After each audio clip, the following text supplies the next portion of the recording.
अस्सलाम वालेकुम नाज़रीन, मैं हूं इरफान इम्तियाज़ और आप देख रहे हैं मेरा ऑफिशियल यूट्यूब चैनल। नाज़रीन, हमारी कोशिश होती है आज़ाद कश्मीर भर की गुज़िश्ता 24 घंटों की जो भी अहम खबरें होती हैं वो एक व्लॉग की सूरत में आपके सामने हम लाने की कोशिश करते हैं। तो हस्बे मामूल आगाज़ करते हैं और सबसे पहले बात करेंगे गुज़िश्ता 24 घंटों में क्या कुछ हुआ।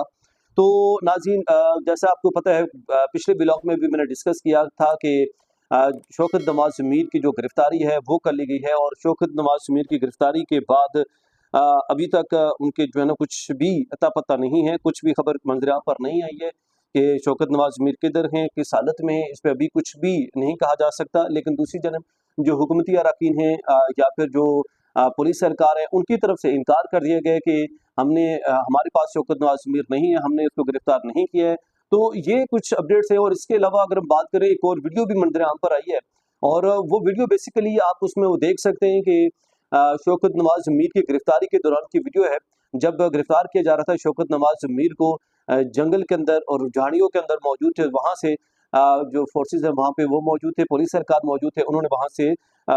शौकत नवाज़ मीर को जो है वो गिरफ्तार किया है। तो इसके अलावा जी बात करेंगे कि एक ज़ख्मी हालत में पट्टी करते हुए सर के ऊपर भी शौकत नवाज़ मीर की जो एक पिक्चर है वो मंज़र-आम पर आई है। अब पता नहीं कि ये फेक है या रियल है, अभी कुछ भी कहना जो है वो कबल वक्त होगा। जैसे-जैसे डेवलपमेंट्स होती हैं या मज़ीद खबरें आती हैं, हमारी कोशिश होती है हम आप तक जो है सबसे पहले पहुँचाएँ।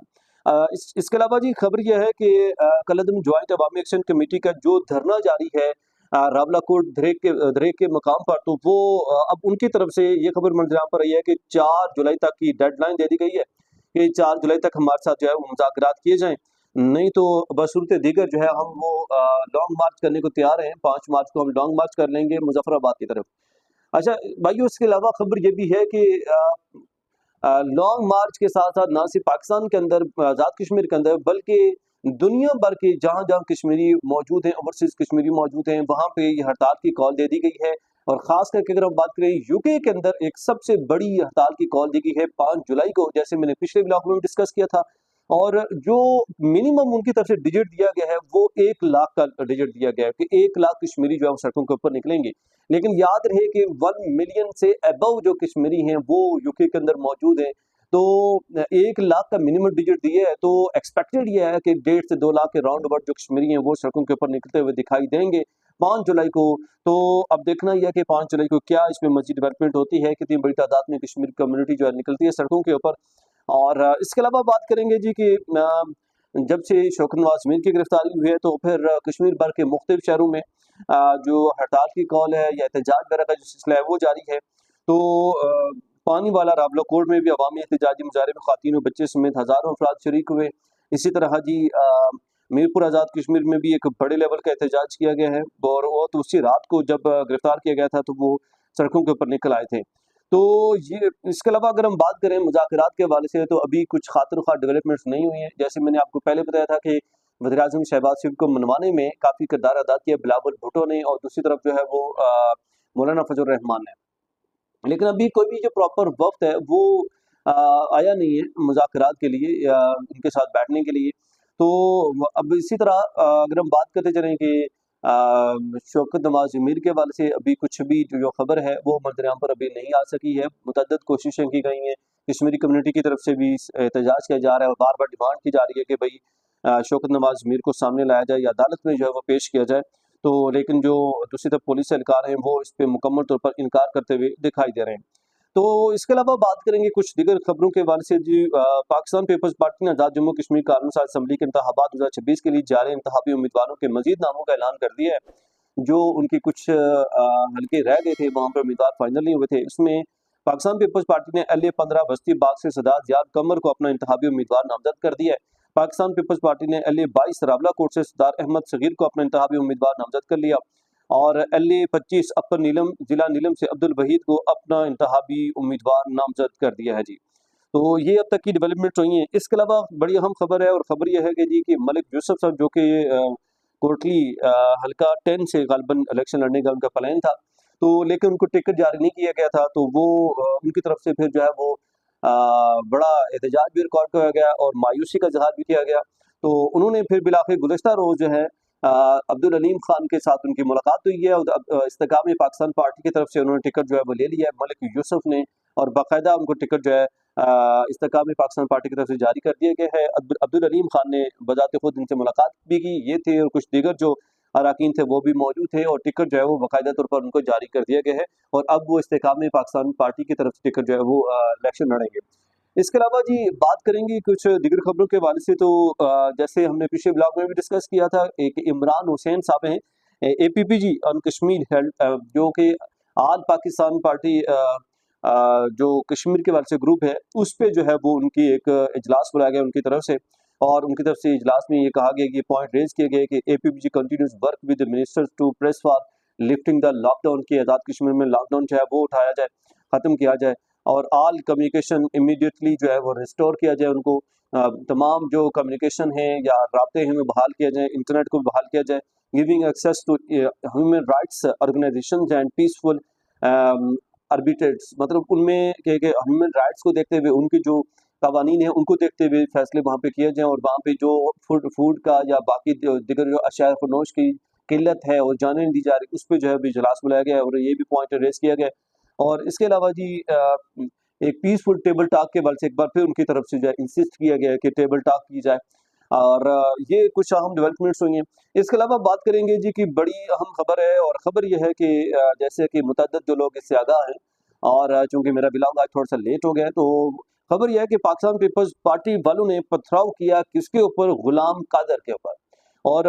अब गुलाम कादर की तरफ से ये कहा जा रहा है कि पाकिस्तान पीपल्स पार्टी के जाले थे, उनकी तरफ से मेरे ऊपर पथराव किया गया है, लेकिन जो इल्ज़ाम है वो एक्शन कमेटी के ऊपर लगाया जा रहा है। तो उन्होंने कहा जी कि एक्शन कमेटी ने पथराव नहीं किया बल्कि पीपल्स पार्टी ने पथराव किया है। तो उन्होंने कहा जी कि पीपल्स पार्टी के लोगों ने मुझ पर हमला किया, मुझ पर पथराव और जूते बरसाए गए, मेरे कपड़े भी फाड़ दिए गए और पाकिस्तान पीपल्स पार्टी की हुकूमत IG कश्मीर के साथ मिलकर कश्मीर में खून की होली खेल रही है, ये कहना था शाह गुलाम कादर का। और उनकी तरफ से एक जो है वो इल्ज़ाम भी लगा दिया गया है एक तरह का पाकिस्तान पीपल्स पार्टी के ऊपर। आप जरा ये वीडियो देखिएगा, उनकी तरफ से मजीद क्या कहा गया, फिर आगे बढ़ते हैं। पहले प्रोग्राम को एक्शन कमेटी के लिबादे में पीपल्स पार्टी ने उसको डिस्टर्ब किया और हमने उसके ऊपर उनको मुज़ाकरात की दावत दी, लेकिन मुज़ाकरात के लिए नहीं दूसरा प्रोग्राम हमने शनगोश में किया और उसके बाद हम जब तीसरे प्रोग्राम के लिए जा रहे थे रास्ते में हिलाल अहमद के दफ्तर में वहाँ किसी साहब से मिलने के लिए रुके तो पीपल्स पार्टी के कारकुनों ने वहाँ पर पथराव किया है और सारा इल्ज़ाम एक्शन कमेटी पे। तो जी नाज़रीन, जैसे आपने देखा कि उनकी तरफ से ये जो मौक़िफ़ है वो सामने आया और इसके अलावा आगे बढ़ें और कुछ दीगर खबरें शामिल करें। तो महबूबा मुफ्ती हैं जम्मू कश्मीर से, जम्मू कश्मीर की एक बड़ी अहम रहनुमा है और रुकन भी हैं और उनकी तरफ से एक बयान मंजर पर आया। उन्होंने कहा जी कि मकबूजा कश्मीर में डर और खौफ है,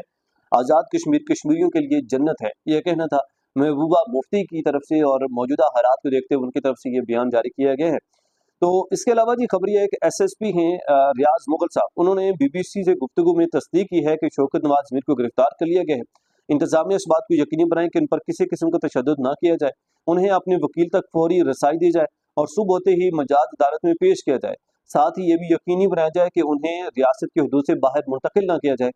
यह कहना था SSP रियाज मुगल का। उन्होंने कहा कि शौकत नवाज मीर की गिरफ्तारी से मुतालिक इतला एमनेस्टी इंटरनेशनल, अक़वाम मुत्तहिदा की इंसानी हुकूक कौंसिल, एशिया वाच समेत दीगर इंसानी हुकूक की तंजीमों को भी जो है वो दे दी गई है। ये SSP रियाज मुगल की तरफ से बड़ा अहम मौक़िफ़ जो है वो मंजर-आम पर आया।